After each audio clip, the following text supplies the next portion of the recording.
వెంకటేష్ హీరోగా అనిల్ రావిపూడి దర్శకత్వంలో వచ్చిన సంక్రాంతికి వస్తున్నాం బ్లాక్ బస్టర్ హిట్ గా నిలిచిన సంగతి తెలిసిందే. భారీ కలెక్షన్స్ తో సంక్రాంతి పండుగ విన్నర్ గా నిలిచింది.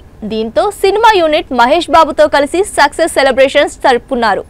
ప్రస్తుతం ఉన్న తెలుగు దర్శకుల్లో 100% సక్సెస్ రేట్ ఉన్న వాళ్ళు చాలా తక్కువ మంది. అందులో రాజమౌళి తర్వాత స్థానం అనిల్ రావిపూడికే దక్కుతుంది. ఈ దర్శకుడు తీసిన 8 సినిమాలు మంచి విజయం సాధించాయి. ఈ సినిమాల్లో 3 వెంకటేష్వే. ఈ సంక్రాంతి సందర్భంగా మరోసారి వెంకీ మామతో వచ్చి మంచి విజయం సాధించాడు అనిల్. ఈ సంక్రాంతికి 3 సినిమాలు రిలీజ్ అవగా అందులో అనిల్ రావిపూడి వెంకటేష్ కాంబినేషన్ లో వచ్చిన సంక్రాంతికి వస్తున్నాం భారీ విజయం సాధించింది. ఈ క్రమంలో ఈ సినిమా సక్సెస్ సెలబ్రేషన్స్ కి మహేష్ బాబు హాజరయ్యారు. మహేష్ బాబు అనిల్ రావిపూడి కాంబినేషన్ లో గతంలో సరిలేరు నీకెవరు సినిమా వచ్చి మంచి విజయం సాధించింది.